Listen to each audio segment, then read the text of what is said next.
The sun has gone down at Hangman's Hill, and the ghost at Misery Corner isn't walking tonight. So, welcome to the Weird Tales Radio Show, your weekly fix of ghost stories, urban myths, witchcraft, magic, and folklore. And now, here's your host, writer, award-winning journalist, best-selling author, and sometime werewolf hunter, Charles Christian. Hello, I'm Charles Christian, and you're listening to the latest episode of the Weird Tales Radio Show.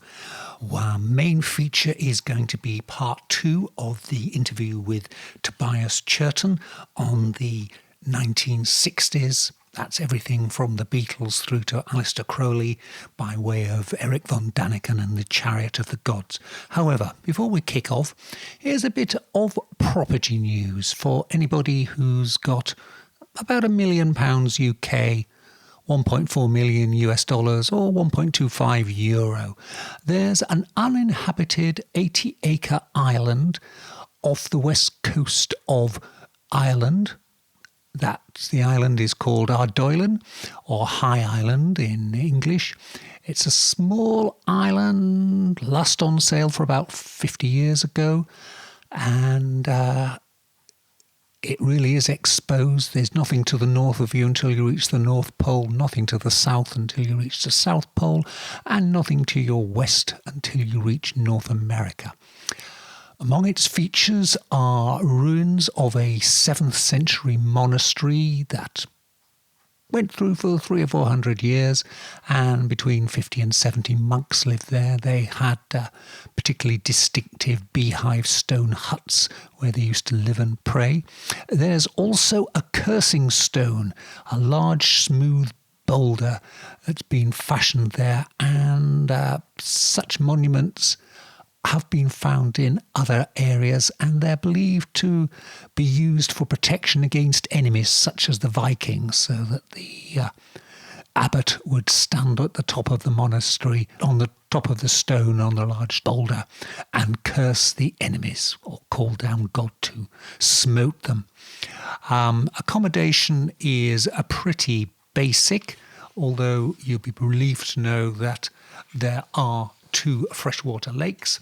There's a small modern building with a rainwater collection system, tin roof and a septic tank, and you will have opportunity to apply for planning permits to expand the building, and its deserted nature means it is a major centre for wildlife, particularly all types of gulls, fulmars, Manx shearwaters, petrels, oyster catchers, and even peregrine falcon have been spotted there. So there you have it, if you're interested. Spencer Auctioneers in Ireland are handling the sale, and enjoy it. Though, obviously, if you do go there, you may need to download these podcasts in bulk before you go, because there's certainly no broadband out there. Now, on with the show.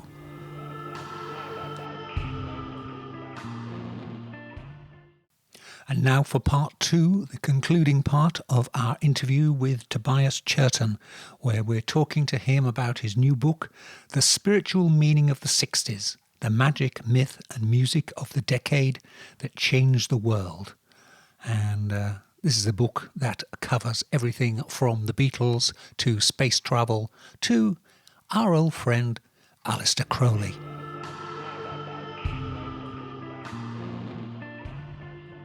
You want to talk about Aleister Crowley?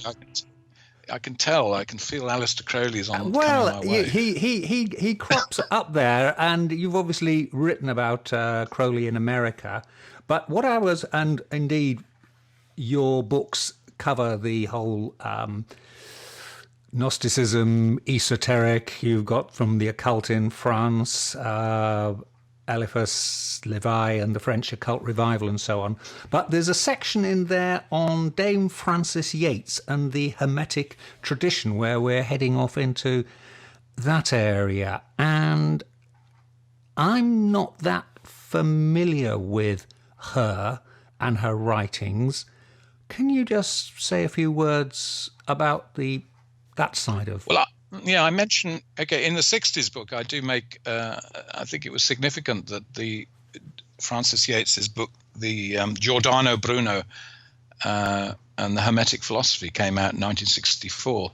That's really the start of the Francis Yates intellectual movement. Francis Yates was a scholar of Lady Margaret Hall at Oxford. Mm-hmm. And she was also a member of the Warburg Institute of Renaissance Studies in London. And she started doing studies publishing studies in the 60s, advocating in a very well-argued and academically respectable form that the scientific movement really gets its kickstart from the revival of what she calls the Hermetic philosophy, with the arrival in Florence in 1460 of the first complete Greek libelli, as they're called, books of Hermes, the philosophy of Hermes Trismegistus, which have been called Gnostic tracts, still debated how Gnostic they may be, but the point about them is that they posit a philosophical religion, a religio mentis, a religion of the mind, which suggests that man has innate divine powers, as opposed to the conventional religious ideas. Man is invited into salvific context. In the Gnostic systems, man only has to find out who he is to be involved in the centrality of God and the universe. And this Hermetic philosophy encouraged people to look into the universe, because the universe is regarded, in the Hermetic phrase very dear to John Dee, who I'm sure you've heard of, mundus imago Dei. The world is the image of God. The world is the image of God. We're used to the idea of man being made in the image of God.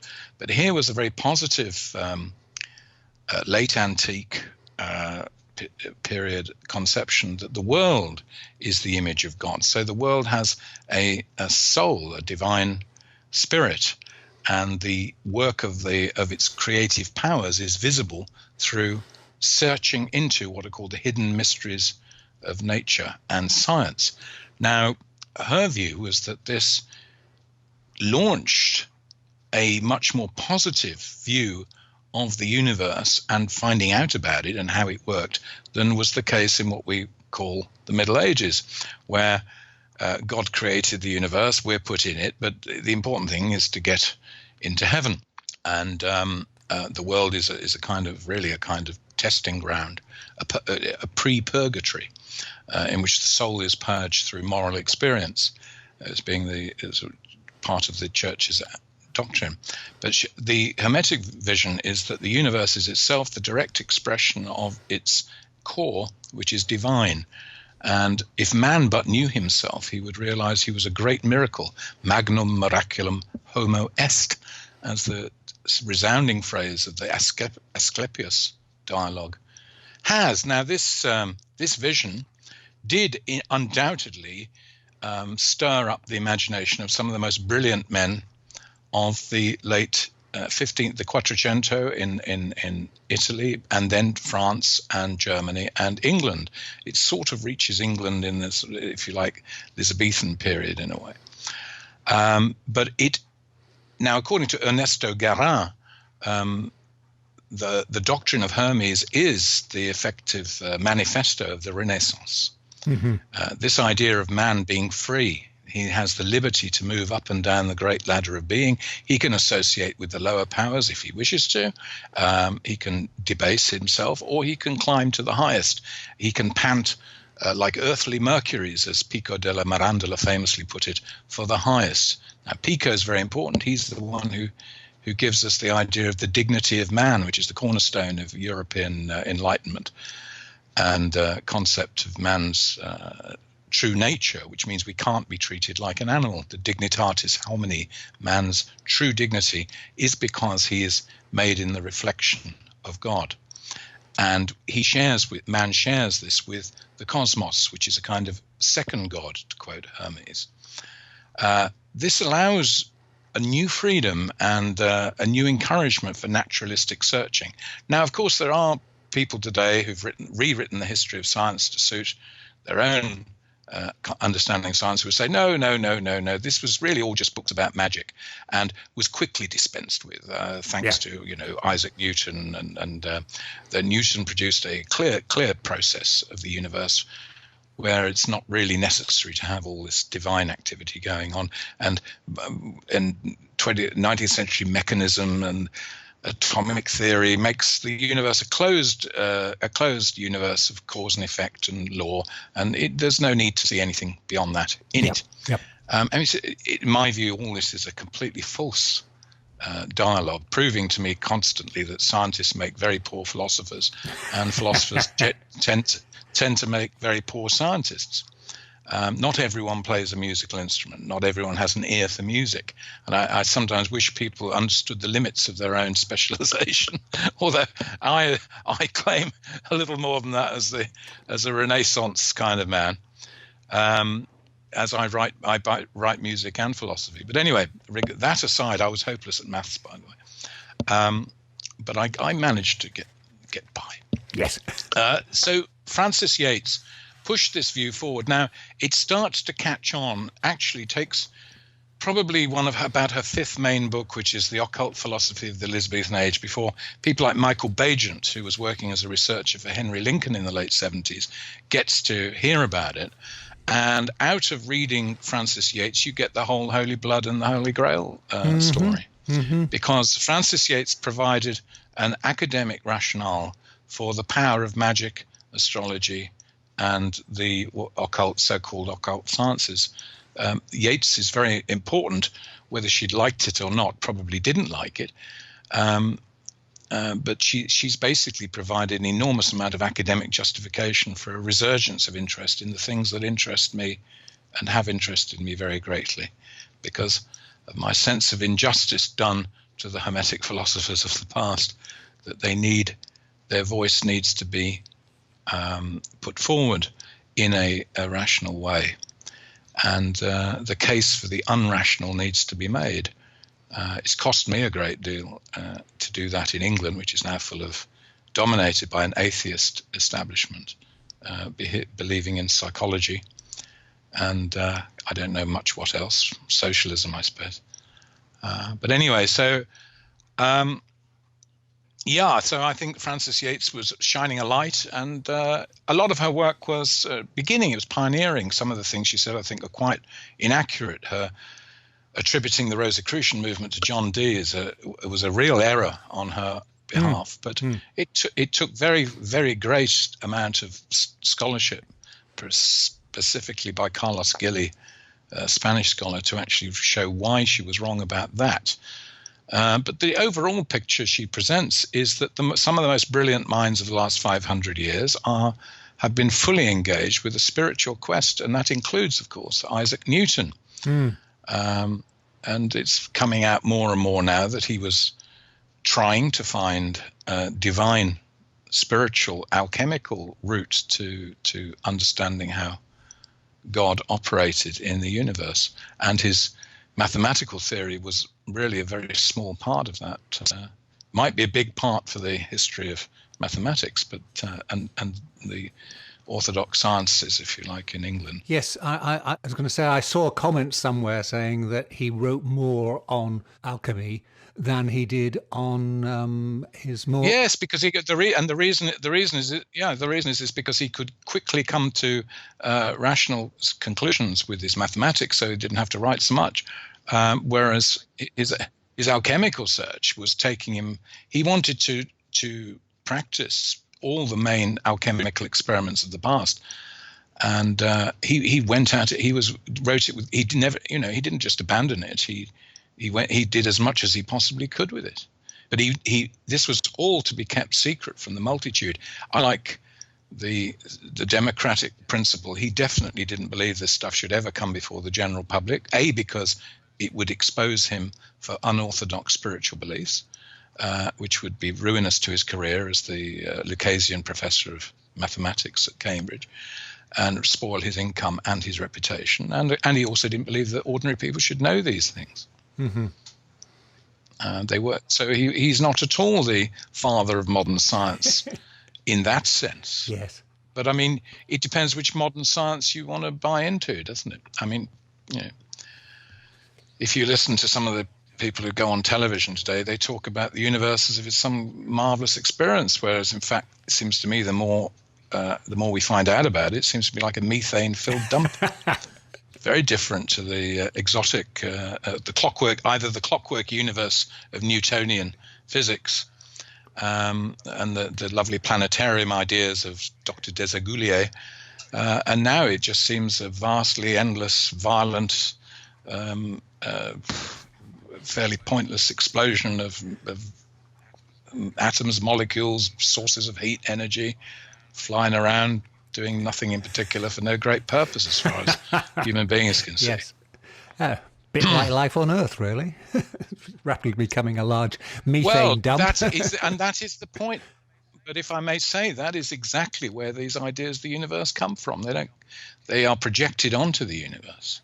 You can look at the universe in a hermetic way as a divine expression of spiritual life made manifest to the senses, or you can see it in purely spectrographic terms as its components in light or molecular structure, or you can look at it in purely sensual terms of what it looks like or what it smells like. But generally the picture we're getting today is of a kind of a continually catastrophic.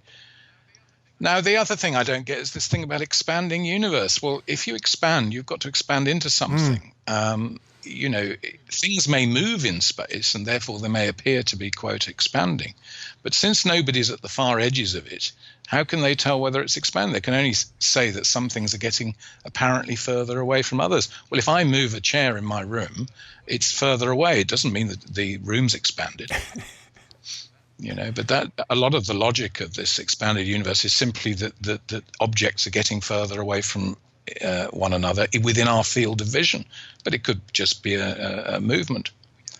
We don't know. We haven't got the universe at our fingertips, anything like it. I mean, half the things we're looking at don't even exist anymore, apparently, which really rather complicates matters. Yes, it does. Yes, it does.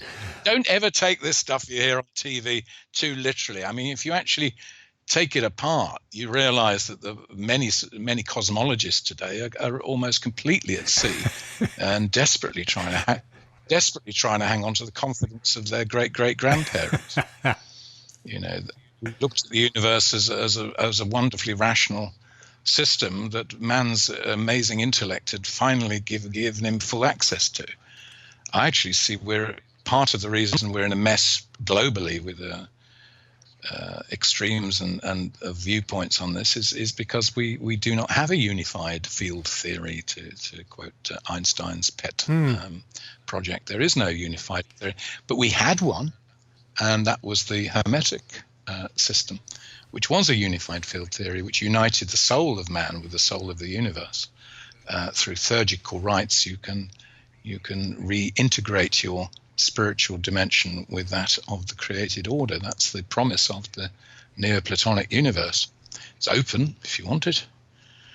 They won't teach it at school, I suppose, for quite a while, but what they're doing now, they're having sort of little quiet sessions, aren't they? Yes. I think if children shut up for an hour, it'll do them good. Well, I couldn't agree more. Certainly give the teacher a bit of peace anyway. But you may think I'm cynical. No. I think you'd probably have problems with the idea of safe space, that you don't inflict dangerous thoughts on young people in case it upsets them. Well, the most dangerous thoughts they're going to get are from people who believe in such things. You're listening to the Weird Tales radio show with Charles Christian.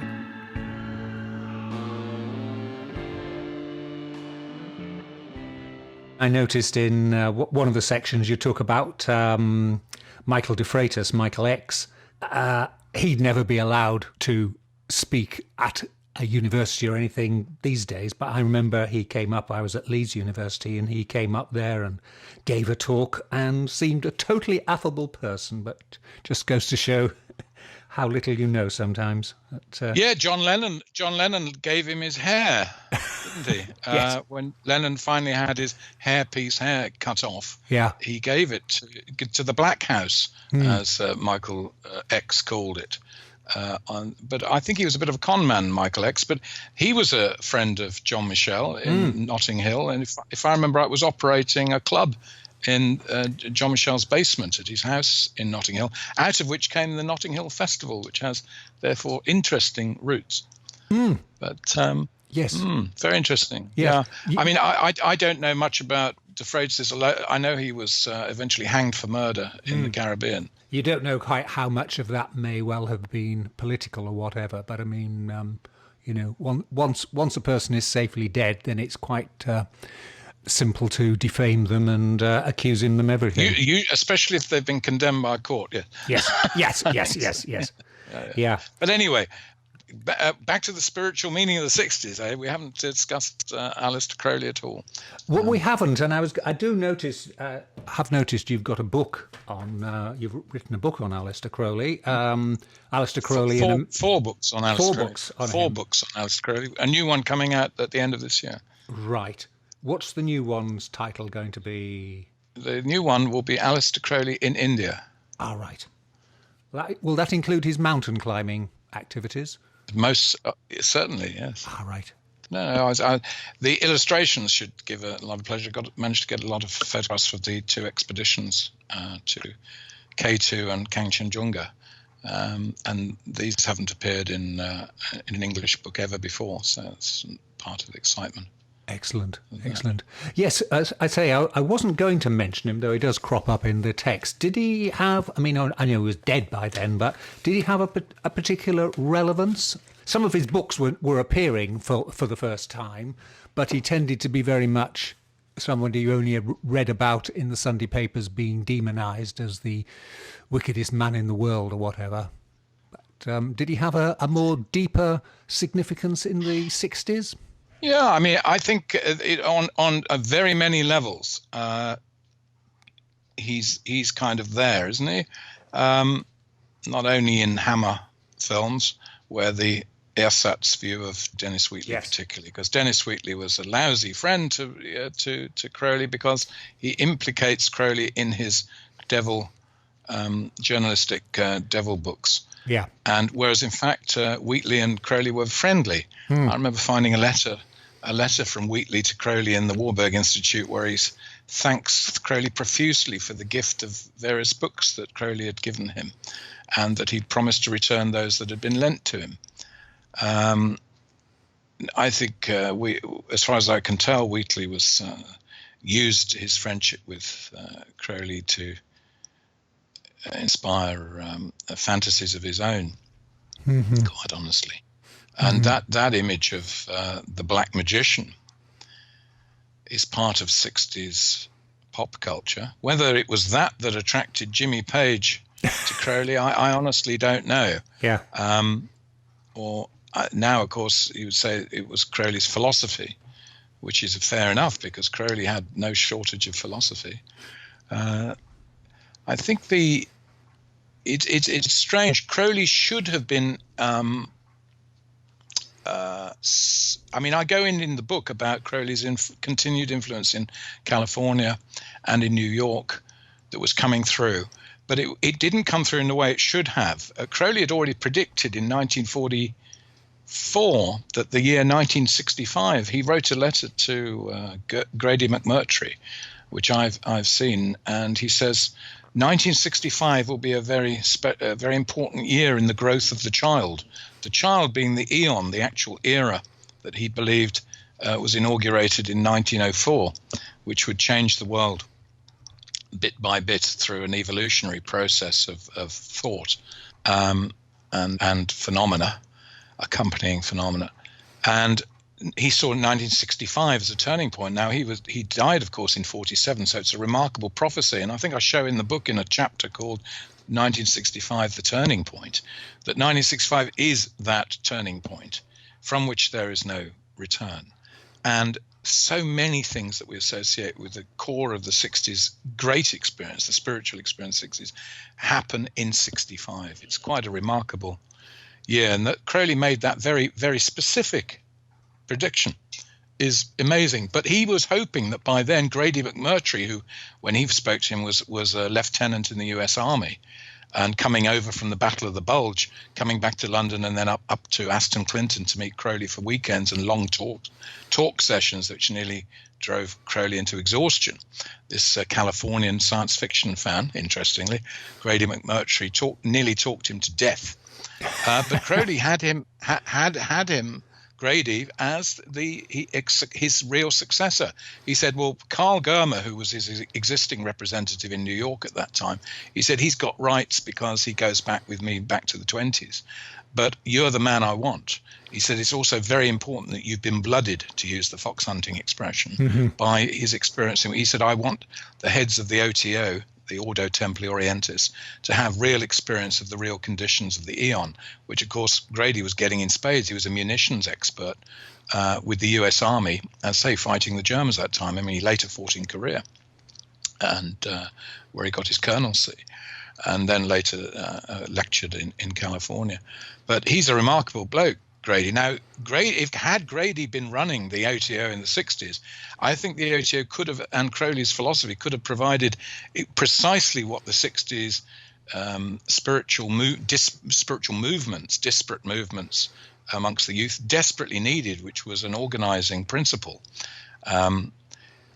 Unfortunately, what comes through the 60s is not do what thou wilt, but do as you like. And Crowley had been right through his career, had been emphatic that do what thou wilt was an ethical principle requiring immense discipline to find your true will and do it. Thou hast no right but to do thy will.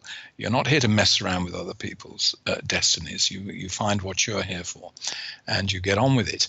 And that will require discipline and a certain amount of pain, suffering. Yeah. As you work through the levels to get to the pure essence of what you can be or could be. So Crowley really he's there in seed, and a few people knew about him, and there was this awful John Simon's book going around, The Great Beast, which he was popularized, but really as a kind of spiritual anarchist, which I presume was what might have appealed to rock and rollers about him. John Lennon was clearly an Aleister Crowley reader, although the books that were available in the 60s were generally were almost without exception pirate editions, very badly edited, and of very limited value. But something was getting through. It's taken a long time to sort of rationalize the Crowley canon and get it organized with proper research notes to go with them and so on. And also Crowley's life had been fundamentally misrepresented by John Simons and many journalists who caught onto the popular image, dug it, as it were. They liked the idea of this sort of evil magician. In the 20th century, he becomes the universal bugbear, the whipping boy for the culture. Most artists, poets who are outrageous in their time tend to be rehabilitated, if not all, unless they've done committed crimes against the law. Yeah. But not Crowley. He's the one that they won't rehabilitate him. I think they put him in the Dictionary of National Biography Missing Persons supplementary volumes a good decade ago. But a man as incredibly prolific as him, and in my view, a very excellent writer at his best. I think there are three great writers of the 20th century, and I know I'll annoy a lot of people with this, but I think the three greatest writers of the 20th century as writers, I don't know, I'm not talking about novelists particularly, but as writers of English. Dean Ing of St. Paul's is great.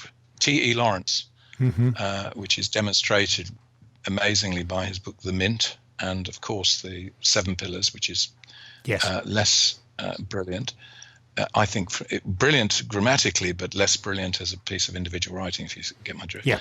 And Aleister Crowley, read the Confessions, or as it was properly titled, The Spirit of Solitude, which is such a superbly written book on profound things expressed with enormous economy of language, and but without losing color of expression. It's a marvelous piece of writing. But I think those are the three greatest writers, Lawrence. And all of them were explorers in their way. Dean Inge was an armchair mystic. Lawrence we know from the movie and popular mythology, and Crowley, of course, was a non-stop adventurer and never stopped writing. He wrote a play within sight of the peak of K2 in the most appalling conditions in a hardly a tent, and he sat and wrote a play. He said this is what kept him sane on the mountain, whereas other people have gone mad due to the conditions on real mountains. I mean, they went up there without oxygen. I mean, it's quite incredible. Yeah. The first attempt on K2 is one of the greatest epics, but of course, because it's Crowley, it's been sort of slagged off. Although my interest in mountaineering began when I heard that Chris Bonington had said that Crowley was one of his heroes as a mountaineer, I dare say. But he was, was a pioneering mountaineer. Anyone who can't understand that should be quiet about it until they've actually tried to climb a mountain. Don't underestimate the courage of the pioneer mountaineers who made the way. It's an immense achievement. But Crowley always had terrible luck. Terrible luck. I mean, things went wrong in his life that you think, my God, the gods must have hated him. And he would never admit that. He always felt that he was guided by the gods, and if he'd failed, it was his own fault, which was big of him. He didn't sit around self-pitying. It's all the world's fault. He didn't. You never heard that. No matter how bad things got, he kept up. He kept up his end to the end when he died in relative penury, certainly to what he started with. Yes. But I think he has many admirable traits. He's almost missing from the 60s, but of course, yes, you can see him on Sgt. Pepper cover. There he is. Yep. So Lennon was reading, and I think Lennon, in one of his two or three last interviews with Newsweek in 1980, quotes Crowley, the Crowleyan doctrine. He says, or what you'd call a gloss on it, he says, "Do what thou willst, but don't hurt anybody," which is do what thou wilt, and love is the law, love under will. So he had been recognized that the light had come through, but not in the popular field. No, not at that time. That's still to come when Mrs. Grundy feels it's safe to let this particular cat out the bag, and we can get over our obsession over European community and actually get on with life. What kind of ideas we're going to. Yes, what ideas we need for the future.